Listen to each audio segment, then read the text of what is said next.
What I have always prided myself on is that discipline doesn't matter. So in the horse world, there's a million different disciplines. And one thing that I bring to the table is that with Cavalia, with all the training that I had and with the performing I had, I can attest to the fact that no matter what discipline you want to do, the common ground is just having a really solid foundation. And so that's what I love helping people achieve. Everyone's favorite subject is themselves. So when you ask for someone else's opinion on how to be where they are, were you surprised at their willingness to share? Yes, I was extremely surprised. For everybody who listens and hasn't gotten started yet and they don't know the right next thing, that's how you get started. You reach out to the person who is where you want to be and you start to interview them. Yeah. Because if you are filled with genuine curiosity, people are going to be willing to share how they got to it. Think about this from Ben's perspective, the guy who you interviewed who eventually interviewed you. Do you think he wants to put an article on Craigslist for a potential equestrian rider for the show? Or do you think he's going to go after people that are bugging him to be in the show? So you just have to get in the right room with the right way. In order to take that step, you don't have to know what the outcome is. It's almost like having the expectation of success is detriment because you're limiting what it possibly could have been.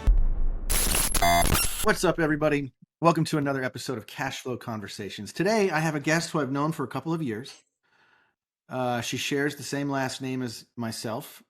Today, I have Emmy Love, but now what do you go by? Yeah, technically, legally, it's Mendonça, but Love is still my middle name, so it kind of counts. Got it. So you got married and got rid of the most wonderful last name on the history of the world, but that's okay. Lucas is a great guy. Shout out to Lucas. But I'm stoked to have you here, Emily. You have probably one of the most unique journeys of anybody that we've talked to. Not only are you a business owner, you're from a college dropout to a circus clown to business owner. And I'm not even joking. So let's dive right in and start, what made you drop out of college here, Em? I feel like we could just stop the podcast there. It's pretty much all people need to know. Well, I guess the short version is why I dropped out or why I left college. So I finished 1 year, was just because I had a really great opportunity that ultimately changed my life. And you were in college. You're in college in Michigan, and was your major equestrian or what was your major? No, my major was business. I had no idea what I wanted to do. But the college I went to was known for its equestrian program. So I had been in contact with them from like junior year of high school. They were following my competitions leading up to freshman year of school. And so they were known for their equestrian facility and their equestrian teams. And I brought my horse with me. I brought Dane there.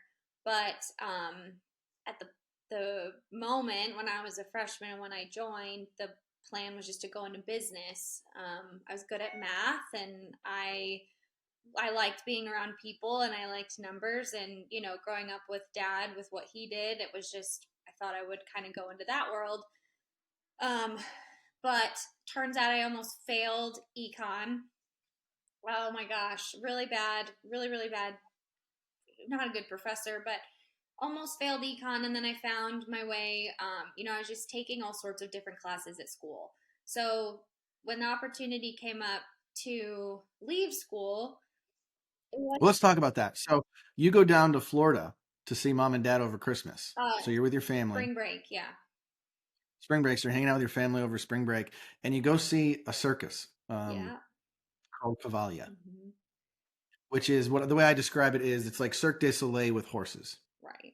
Yeah. Yeah. At that time, so the company was called Cavalia. The show that we saw was called Odisseo. And at that time, because Cavalia had two shows, second one was called Odisseo, and it was the biggest traveling show in the world. So it was over 100 semi-trucks touring all of North America. So yeah, I went to go visit mom and dad on my spring break, and mom, being mom, who loves horses more than I do, she told me, she like sent me all these links, and she's like, I have VIP tickets to go see the show, and it's going to be so amazing. We're front row, and I really wasn't excited at all. I've never been one of those people who like seeks horse events or horse adventures on my like downtime. I just haven't. So I remember we were driving because mom and dad were staying in Miami in their motorhome. and we were driving to the show, and I was reading a book in the back of the car. We pull up. I'm like, this kind of looks cool. Like it's a huge tent, but I wasn't excited. And so yeah, we were in the front row, and within like 5 minutes of the show starting, and the first number has always been my favorite number. So within the first 5 minutes of the show, I was sitting between mom and dad. So it was dad, me, mom, and I'm crying. And mom's already been crying, and dad was almost in tears as well. So that just goes to show like what an impact the show had on people. And I had never seen anything like it. And I had been around horses by that time for 10 years and competed a lot and traveled a lot with my horse. And I had never seen anything like it. And so I just, once intermission came around, I looked at mom and dad. I was like, this is what I want to do.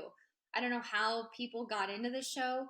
I don't know what it takes to get into the show, but this is what I want to do for the next few years. Like, how can I get into it? And that's just when everything changed. So then what steps did you take next? Because I think I have a memory of this, and I don't know if my memory is the same as yours, but what were the next steps that you took? The How does one go from an audience member to a circus clown? communication was the biggest thing. So, because we were in the VIP package, we got to tour the stables at the end of the show. And it just so happened that the CEO and the founder of Cavalia was in the stables, and he would visit from time to time. And I recognized him from the brochure. And so I went up to him and I talked to him and I asked for any suggestions he could have for somebody who might be interested in working in the show and performing. And he was helpful. He said, reach out to the office and send in a video and sign my book. And it was great. But then mom took it the next step further. And at that time, Facebook wasn't what it is today. It was, I think it was a healthier version of Facebook. So it was easier to find, like, communicate in a different way on Facebook. It wasn't so much, it just wasn't so overwhelming as it is now. So mom had the idea to reach out to one of the, well, to reach out to the equestrian director and then try to reach out to one of the performers. And so, again, going back to we were in VIP, we got to take pictures with 3 performers at the end of the show.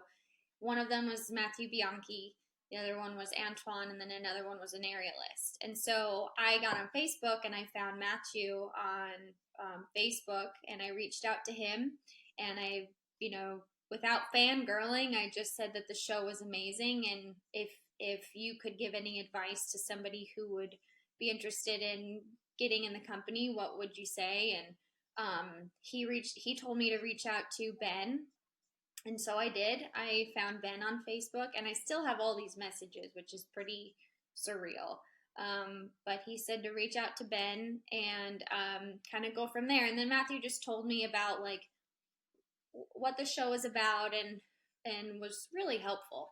So I got in touch with Ben, and he with the school I was in at Albion, I was a member of their blog, so I was a writer for the blog, and our project was to write about what we did on spring break if it had anything to do with horses. So I had a pretty cool story to write that I got to see this show. And so that's how I approached Ben. I said that I'm a writer for my college blog, and I would love to interview you if you have any time. And he gave me a lot of time. We met a few days after, because I was only there for about 7 days. So we met a few days after, and we sat in the audience, and he let me record our conversation. It was a 2-hour conversation. And at the end, actually, and I still have this recording, Dad kept the recorder. At the end of the conversation, he kind of started interviewing me. And looking back, it was my audition, my interview of potentially working for him. And so we finished, and I went back to the motorhome with Mom and Dad. And then that night I got an email, actually a call. He asked me to call him, and that's when he offered me to move to France. It started off as being a nanny and working with him. then everything changed. The academy opened and everything changed from there. No listener knows what you're talking about, how everything changed, so we're going to keep going. But this is a great example of not knowing what the outcome is going to be, but knowing the direction that you want to go in and just getting in the right room. Mm-hmm. And not unlike this podcast, everyone's favorite subject is themselves. So when you ask for someone else's opinion on how to be where they are, I mean, were you surprised at their willingness to share? Yes, I was extremely surprised. And I think that is for everybody who listens and hasn't gotten started yet and they don't know the right next thing. That's how you get started. You reach out to the person who is where you want to be and you start to interview them. Yeah. Because if you are filled with genuine curiosity, people are going to be willing to share how they got to it. Do you think about this? And from Ben's perspective, the guy who you interviewed, who eventually interviewed you, do you think he wants to put an article on Craigslist for a potential equestrian rider for the show? Or do you think he's going to go after people that are bugging him to be in the show? Mm-hmm.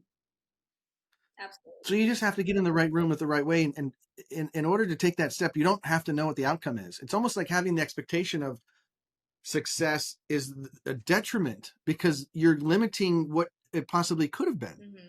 Right? Like, so instead of you being in the show, this guy says, why don't you move to France for a few years and I'll teach you how to ride like we do. Mm-hmm. So you moved to France, French, which I was lucky enough to visit a couple of times. Beautiful little city. What was the name of that city? Tarbes? Yep. Yep. Tarbes. Yep. What was the big city next to that? We were about an hour from Toulouse. That's where Toulouse, we would yeah. fly into from Paris. Yeah. Yeah. We were we were about an 8.5 hour drive south from Paris. So whoever listens, like, no, I did not go vacation in Paris on my day off. It was 8 hour drive? Dude, and I never got to see Paris. Never. Wait. It was 8 hours? Are you sure? It's not like 6?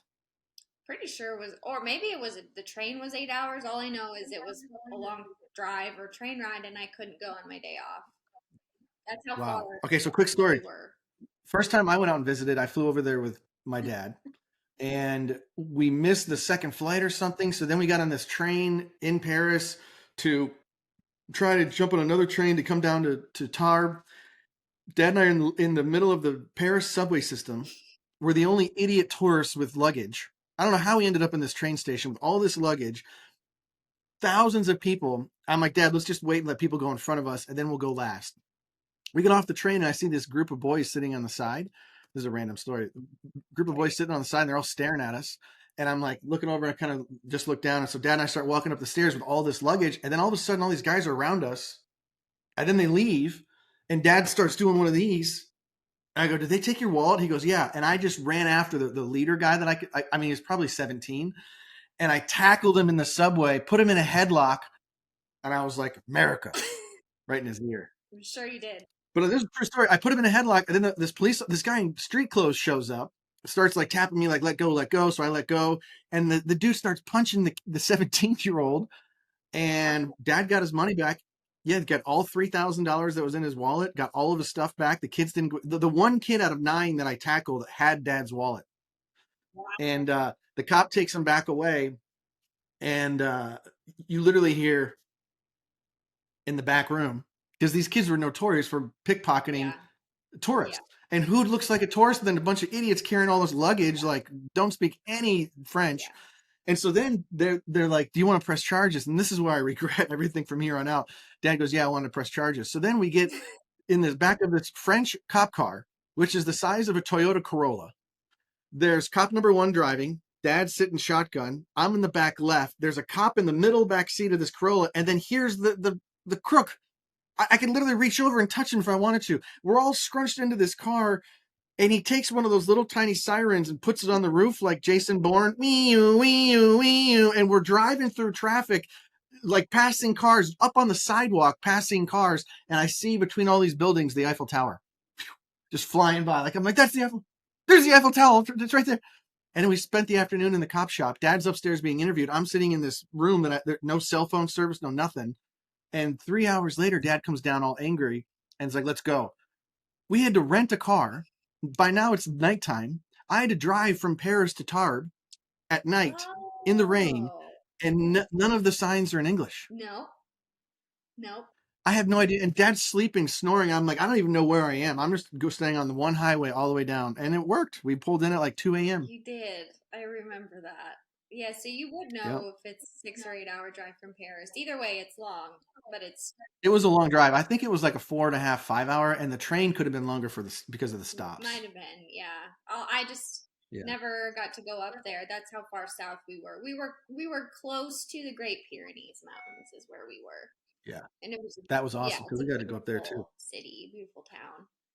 Um, Okay, so to get back to your story, so you reach out, you interview, and they're like, you know what? I want to give you an opportunity that they didn't even have a spot for you. Like that job didn't even exist, right? They just kind of made a spot for you. Sort of, yeah. So after I saw Ben for the physical interview, he called me back, and I had so after the interview, he had called me to ask me to go to France. Then he invited me back to the show tent to ride with them. And looking back, that was my riding audition. I don't remember much of what happened. I just remember showing up and I blacked out. I didn't bring riding clothes, so I'm in mom's t-shirt and jeans. I don't have riding boots, and I'm getting all these looks because I can attest to that when I was in the show and we'd have someone kind of walk in and ride with us. We're like, who's this person? And they wouldn't tell us if someone was auditioning really. So I borrowed some girl's boots who ended up being a great friend of mine after. I met Who's Matthew, that? who, what? Who is That was that? Mathilde. She was from Okay. France. She loaned me her boots. I recognized Matthew, and so we got to ride together. And Ben allowed mom to watch the lesson, and so mom was sitting there watching, and I was on this gorgeous, gorgeous bay Spanish purebred, and didn't even know he was a stallion until after the lesson. And mom was like, "Did you know that you're riding a stallion? I'd never been around a stallion." I'm like, no, what are you talking about? And then I looked down, I'm like, oh, there he is. He was a stallion, but that just goes to show how well behaved they all were. So then that was like my riding audition, basically. And then I finished my freshman year of school because I wanted to do that for myself. I was already in the middle of a semester, so I wanted to have those credits finished. Um, so I finished freshman year, and then that spring, mom and dad and I went to Europe to look for a house for me, and then I officially moved in August of 2012. Wow. So you live in France and you're riding horses and basically being trained so that at some point you can join the Cavalia out of Seo, the circus. Mm-hmm. Yeah, it was never guaranteed that I would be in the show. And the school didn't officially open until a few months after I was there. So um, I didn't even know there's going to be a school. I was just hoping to learn something with Ben over in France to better my chances of getting into the show. Then the school finally did open, and that's when it became really real. So I told them I didn't want to be a nanny anymore. I wanted to take this training very seriously because I didn't love living in France. I wanted to get back home or like back to North America. And Yeah. so I made that very clear to them that this was my goal. This is what I wanted to work towards was to get to Odiseo, not Cavalia. There's two shows. Cavalia was traveling all over the world, so all different continents. And I did not want to be in that show. I wanted to be in Odiseo. So Cool. So you join out of Seo, uh, and did you have to wear the red nose and the big shoes in this? no, that was in school. I had to do many of that. I'm not even kidding. We had to You do really? acting classes. We had to do interpretive dance classes. We had to do mime classes. Like, that's what I did. I hated it. I hated that part. I was not good at it, never good at acting. Don't want to dance in public. But I had to do all of it if that's what it took to get me there. So I did do that. So you joined the show, um, and then you met the strong man, right? Well, You met the strong. I met him even before that. I met him, technically, I met him in Miami when I first saw the show, actually. Oh, Yeah. technically. So that's where. And you stalked him ever since. No, I don't even remember meeting him there. Lucas remembers that. No, I don't. Wink, wink, I wink. just remember because he met mom too. Mom was with me. I just remembered a acrobat walking I up. have a feeling if anybody met you, they would meet mom for quite Mom a was with me long. every step of the way. As far as Mhm. if anything involved horses, yeah, she was there. So we, Well, 90% of your life is horses. yep, So, it is. Yeah, so back to business.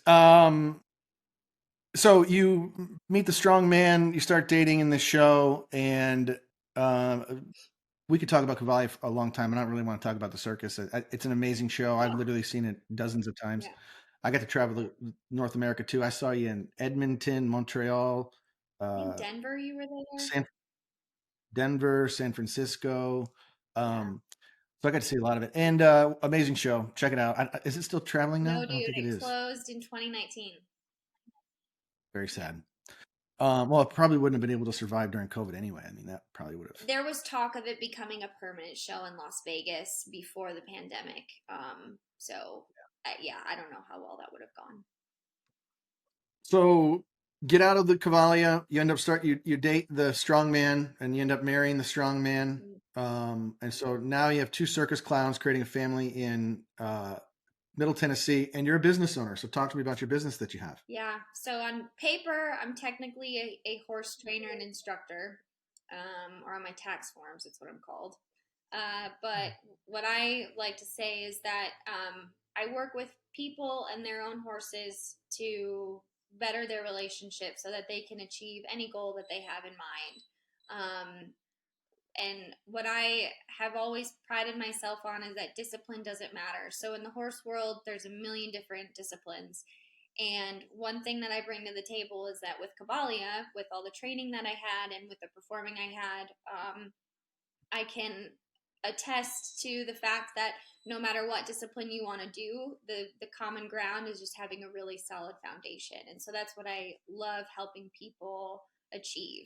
And then some stick with me for for the long haul, and then some don't need me anymore. I've helped them get to where they want to be, and they have a better and safer relationship. And that's if that is it, then it's perfect. So when I left Cavalli, it was 2016. That's when I first started my business. Um, and I moved to Georgia for a year. So I took my business with me, and then we moved back to Middle Tennessee. So 2018 was really when it started to pick up. So I work out of our mom and dad's farm, and they have a covered arena there. So that's where I have all my students come in, and we do private lessons, group lessons, and then I also host clinics as well. And you're outside of Nashville. South of And soon I was showing you how to. So if someone were to Google you, what's the name of your business? My business is Love, Dressage, and Horsemanship.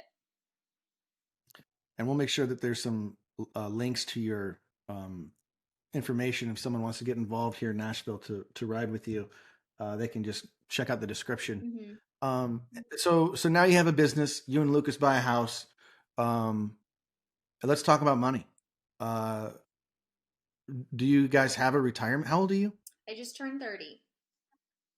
Woo! Do you guys have a retirement account? No.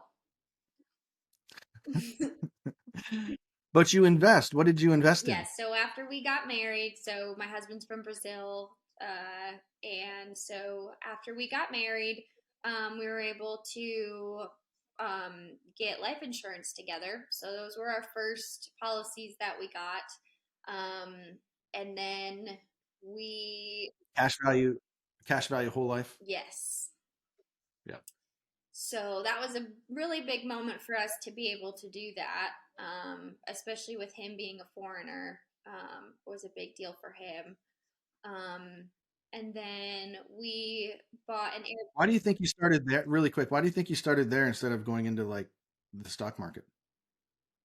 I mean, probably the basic answer would be dad and you. I mean, growing up with dad selling life insurance and you getting into the business as well, it was just kind of a no brainer for us to invest that way. Okay. Let's do a list of hierarchy of what's important. At 25, are you interested in retiring in the next few years? At 25, I'm 30. When you bought your policies, Oh, was I? What was the were question? you interested? Were you interested in retiring in the next few years? No. Okay. Did you want to use your money before retirement? Yes. Did you like the idea of buying cash flowing assets? Yes. That's why you ended up doing it, not because of me, because your priorities were, and I'm speaking for you, so tell me if I'm incorrect, but your priorities were not necessarily having money at retirement when you're 60, Right. but having money in the next few years that you could invest in a cash flowing asset before retirement. Right. So now what you mentioned in the past is supplementing your income. How can you duplicate your income and make money while you're not working? Mm-hmm. So while you say it was, influenced by me, but really we helped you find clarity in what your goals actually were. And it wasn't necessarily retirement. It's like, I want to have more income. I want to be able to use this money over and over. Right. Well, that yeah, you said it technically correct. I guess mine was more just like figuratively. Like growing up, that was all. That was what we talked about. Like where to put your money and to be able to have access to your money now and not have to wait until you're 60 or 65 to do it. Wonderful. So it just And what did you buy? What kind of cash flow asset? what's that? What kind of asset was your first big purchase for cash An flow? Airbnb.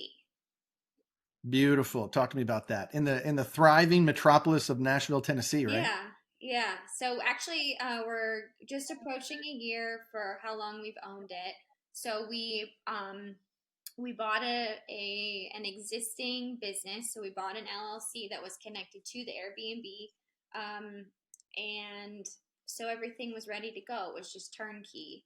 Um, Why did the people want to get rid of it? Do you know? yeah, he was super nice. They lived in the building before it became an Airbnb. He's a lawyer in Franklin, and his wife just wanted to, they're talking about moving and having an Airbnb somewhere else. So they loved the building, like everything. There wasn't a big problem. They were just thinking about taking it elsewhere. Good timing. I know. Some of the best deals are off market. I know you had some help with a local realtor. Shout out to Sarah Butler. Yes, She's great. yeah, she helped a lot. And yeah, it wasn't on the market yet. He was using her the previous owner I believe was using Sarah as his realtor. So we just happened Lucas and I just happened to set up a meeting with Sarah to say that we're thinking about buying an Airbnb. We didn't know if we wanted it to be a project Airbnb, like where we needed to do some rehab, because us, we love doing that stuff, but it was also like time versus money basically, and we don't have a lot of free time. So she just happened to say she had this one that wasn't on the market yet, and it just fell into our laps. It worked out really well. Love it. Shout out to Sarah, man. I'll put a link for Sarah down there too. Mm-hmm. She's done a great job. She's got her hand on a lot of off market Yeah. deals in this area. Great for Nashville. Mm-hmm. And she knows Um, Nashville so well. I think that's her handle on Instagram. Sarah knows Yeah, she Nashville. does. It's not a joke. She really knows the area. One thing I want to point out that I think is really important that they mentioned the LLC. Did you understand how valuable that is in the transaction? I didn't at the beginning. I learned a lot. Lucas is very much more business savvy than I am. So I learned a lot through him with all the meetings. So by no way was I the one like calling the people and setting it all up. I've never I've never advertised myself as a business savvy woman. So Yeah. Lucas knew a lot going into it, and so through the process, yes, I learned it how much it was beneficial. It's huge, especially for Nashville. So, and it's not the same everywhere. This isn't legal advice, but the value of having your rental property in an LLC is really important when it's an Airbnb or short-term rental. They call it STR. Mm-hmm.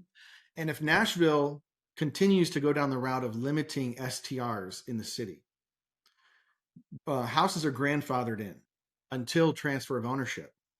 So if you own an Airbnb and you sell it, the new owner possibly could not keep it as an Airbnb, which is really brings a lot of the value to that home. So the resale value could diminish drastically if the new owner cannot keep it as an STR.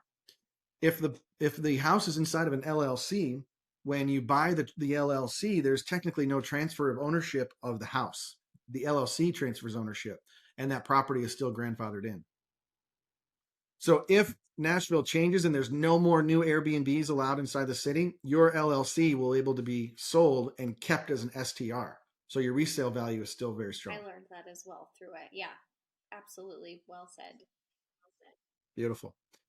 So circus clown, college dropout to circus clown to business owner, investing in cash flowing assets, utilizing the boring old asset of life insurance.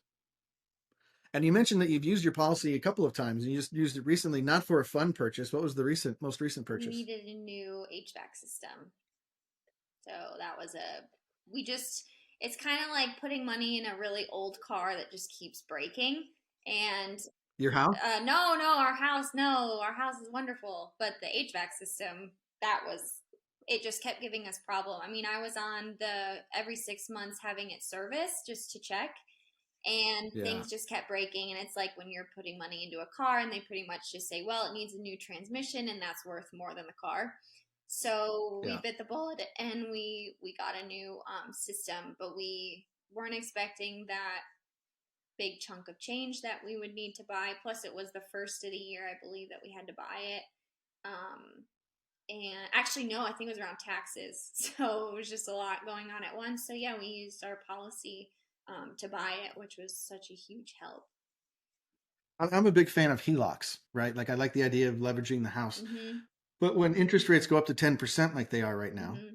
all of a sudden a HELOC might not be the place that you want to pull from to go fix your HVAC. Like I love the idea of your house paying for your house to get fixed, Mm-hmm. right? If there's equity, let's use the equity to keep the house going. Mm-hmm. But at 10% to borrow, that's not attractive.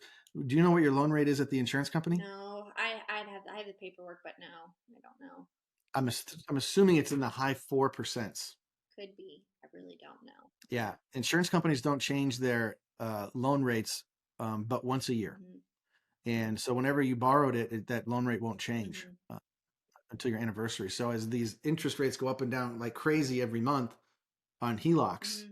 your life insurance won't do that. Mm-hmm. So the value is not having a policy, it's having a choice. Mm-hmm. You know, do you use the home equity? Do you use your savings, which might be going to the IRS, or do you use your life insurance, which can double as a retirement account when you're 60? Guess what? You don't need a quote unquote retirement account to retire. You just need money and cash flow. Mm-hmm. And your policy could create that income and cash flow in retirement years. The benefit is that you get to use it before you're 60. You're 30 and you've used it multiple times. Mm-hmm. Yep. Without having to dial into our savings. It's pretty nice.